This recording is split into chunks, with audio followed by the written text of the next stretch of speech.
this video, I'm going to talk about pedigrees. I'm going to talk about what they are and how to read them.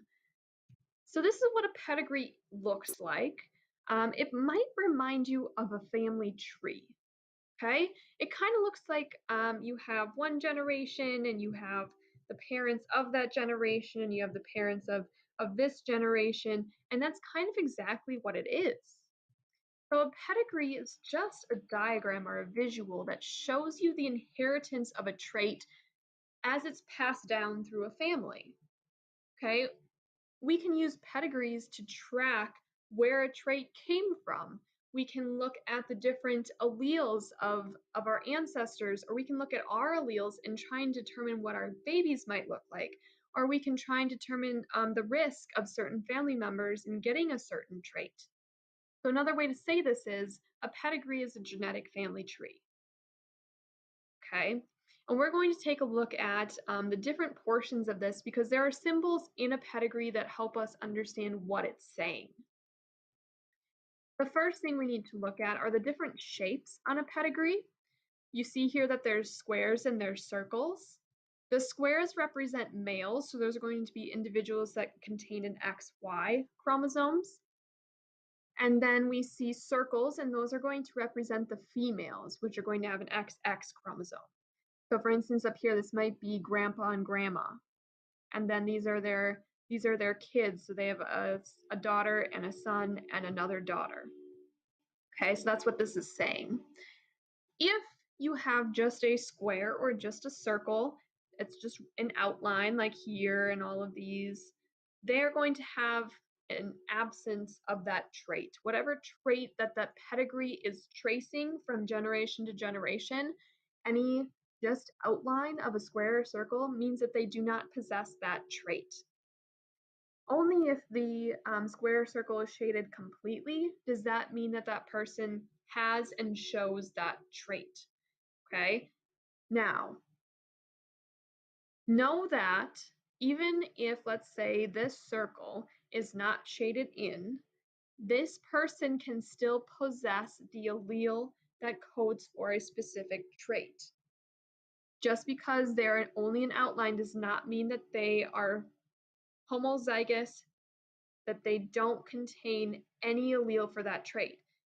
When you're heterozygous in like a monohybrid cross, right, you can have a recessive allele and not show that recessive trait because the dominant allele masks it. So just be aware that you can have an allele for a trait and not show it, but then you have the ability to pass that recessive allele on to your children. Okay, and that's really the main point of these, is to see how that little recessive trait can be masked for generations and eventually get shown in different in later generations. Now there's different lines on a pedigree. We see horizontal lines, which are the ones that go left to right, and we see vertical lines, which go up and down. Now a horizontal line can either mean siblings. So for instance, these two, mom and dad, have two kids, and these two kids are siblings and they are connected by this horizontal line. It can also mean a marriage. So these two, number 1 and 2 here, are married, so that's why they have a horizontal line connecting them. Okay? The vertical lines represent offspring or a new generation. So let's just say that this is grandma and grandpa, they're married, they have kids. The kids are shown by this vertical line, and this horizontal line shows that they are all related. So all of these circles and squares that come off of this line are going to be their kids. Now if you look at this 2 and the 4 and the 6, they're in this generation, but they aren't directly connected to this line, which means that this daughter of grandma and grandpa got married and this is the guy. And this son got married and this is his wife. And this daughter got married and this is her husband. That's what that's saying. Okay? And the numbers on the sides, you see them in Roman numerals. This is 1, 2, 3, and 4. I think we might get into some 5s and some 6s eventually.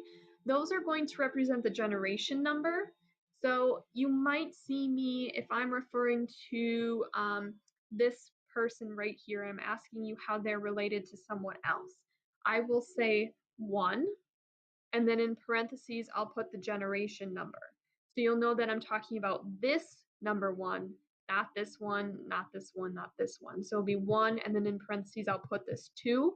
So you know that I'm in the second generation, number 1, and that second generation is who I'm talking about. So then when we look at a possible genotype for each of the individuals in a pedigree, my trick is that you always start with the shaded boxes. All the pedigrees that we will work with in class, the shaded boxes show that someone has that trait, and all the traits we look at are going to be recessive. Okay, so every shaded box you know is immediately going to be homozygous recessive. So this person right here is going to be homozygous recessive. So let's just say that we're using the letter B.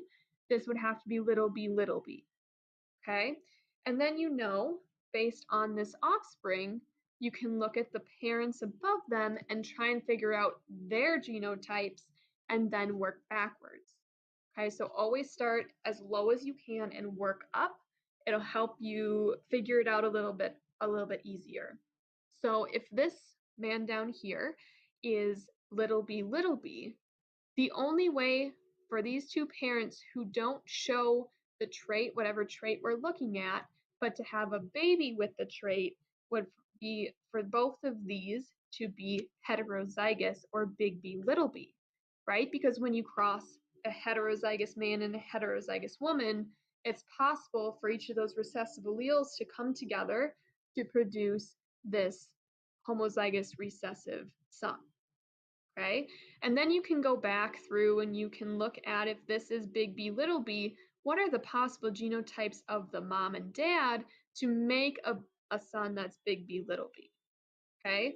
And now you can look at these and you say, well, they can't both be homozygous dominant because then where'd the recessive allele come from? One of them could be big B, and the other one could be big B, little b, right? Because that's possible to have a son who's heterozygous. But it's also possible for both of these to be heterozygous individuals as well.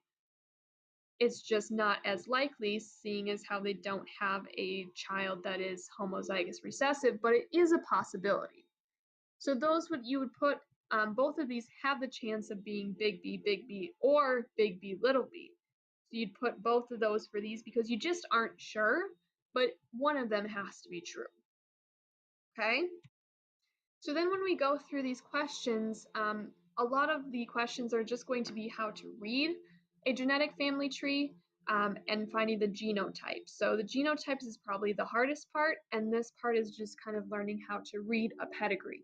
So if we're looking at how 1 in the 3rd generation, so that would be this person right here, is related to 1 in the 1st generation. So we're looking at how this boy and this girl are related.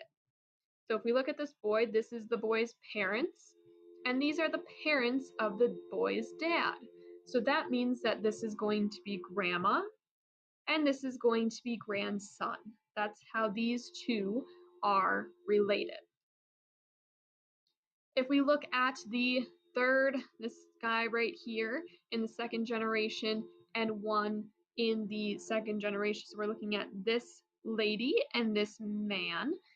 How they are related, this line right here shows you that these are siblings. So this is brother and sister.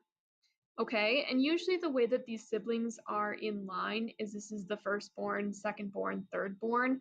I'm not going to be picky about that. Just know that these are brother and sister. Here, if we're looking at number 4 in the 2nd generation and number 2 in the 2nd generation, this is a man, this is a woman. We are going to know that, well, these two are brothers, and if your brother is married to someone, this would be classified as your sister-in-law, and this would be her brother-in-law. Last one I'm going to do, we're looking at number 1 in the 1st generation and number 3 in the 2nd generation. We kind of already hit on this, but this is going to be the mom of this son. So this is mom and son. Okay, and that's how you read a pedigree. The biggest thing to focus on is finding the genotypes. That's probably going to be the hardest. Just remember that you start with naming all of the shaded shapes as homozygous recessive and work backwards. And if you aren't sure which genotype the parents could be, or anyone in this pedigree could be, list all the possibilities.